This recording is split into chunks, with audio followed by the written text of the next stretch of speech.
Welcome back to Ash's Reality Recaps. This is Farmer Wants a Wife, Season 2, Episode 11, Family City Visits Part 1.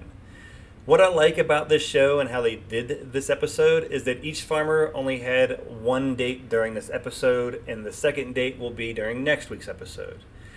The one thing that really stuck out during this episode, my wife and I talked about, was each one of the ladies highlighted during this episode seemed to be the ones that are going to have the hardest time moving away from their friends, their family, their cities, and their social lives. That being said, of all the four ladies today, only one of the ladies actually stepped forward and openly said, "I would move away from everything I have to be on the farm with you." That was good to hear. It'd be nice to hear the other three ladies say the same thing, and hopefully next week some of those ladies say the same thing, but the farmers need to hear that these ladies want to be with them on their farms. First off, we're going to jump into Farmer Ty and Mello. So Farmer Ty met Mello's family. He's very mature throughout this entire process. He seemed to get along with their family very well. Throughout the course of this episode, though, you can see where production really fine-tunes those conversations and the interactions between the farmers and the families to where it's a very repetitive message. So this recap's not going to be very deep because the message is very repetitive. Each one of the farmers is, how do you feel the lady's going to do on your farm? How do you feel the lady's going to handle being away from their family? How do you feel the lady's going to feel being away from their friends? And how do you feel the lady's going to feel being away from the social life? So very consistent there as we go. And Mello's entire family said that they feel that her struggle is going to be being out of the big city onto a small farm. One thing that I wish they had highlighted sometime during this episode or throughout the season is, what does Ty's life look like? Again, Ty is a very mature individual. He has a daughter. He's a rodeo individual, so rodeo travels. He doesn't farm on a farm, he travels with the rodeo. So what does his life look like? I wish they would have touched on it and talked about that, because I don't know if Mello knows the full depth of what Ty's life looks like. If she does, it's never been talked about on camera. So that would have been nice to see. Next, we move into Farmer Brandon and Grace. So the thing with Farmer Brandon and Grace, and it's really going to be Farmer Brandon with either one of the ladies, is Brandon lives 4 hours away from the closest airport, 3 hours away from basic civilization. So anybody that decides to go live on Brandon's farm is going to be a very long distance away from any kind of social life. During the visit with Grace's family, it came up on, his dating life and how that looked, and he said, you have to understand, graduated with like 28 people. If you go to a bar, the only bar that's there, you see the same two people day in and day out. So there's really not much of a social life in that area.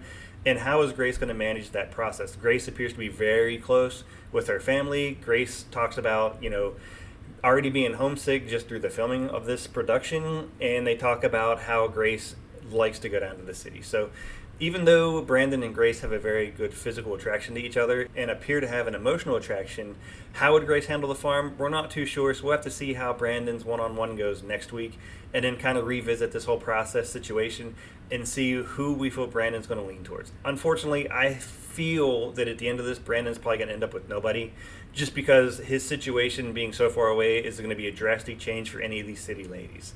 Let's move on to our next farmer, which is Farmer Nathan. So again, we just talked about Farmer Nathan and Allie. Allie is the first lady that has come out and said, I'll give up everything.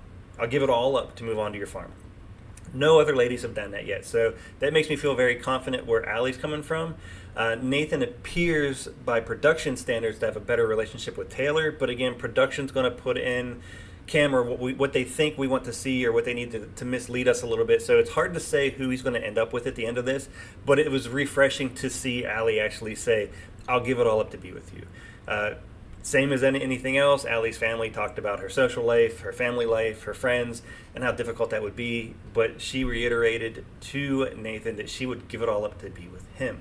And finally, Farmer Mitchell. I'll be nice to Farmer Mitchell this time, because in this episode, it was all about his interaction with Sydney and Sydney's family. We're not really worried about him anymore being a farmer or not being a farmer or where he stands in that farmer hierarchy. We're really looking at his interaction between Mitchell, Sydney, and Sydney's family. Mitchell did a really good job interacting with Sydney's dad and really just showing where he comes from, what his heritage and his background is. And I think he loosened up a little more on camera during this episode, probably because it was more focused on just him and Sydney than him being on the farm and trying to be a farmer. So really good interaction on that side. I truly feel that Sydney's probably his best fit Hopefully that's the route he goes. But hey, he still has one other individual to go on a hometown date with next week, and we'll see how that goes. But I'm really pulling for Sydney in this Sydney Mitchell situation, and hopefully she helps him mature a little bit. I would like to see Mitchell mature a little bit. Hopefully he comes into his own and grows into what we all would like him to be. And he kind of steps out of that little bit of immaturity where he wants to be the chaste and he wants to be this and he's just enjoying the ride being on the show. But that is your Farmer Wants a Wife recap for Season 2, Episode 11, Family City Visits Part 1. We'll see you next week for Part 2. Who do you think each one of the farmers is going to end up with? Stay tuned. We'll find out.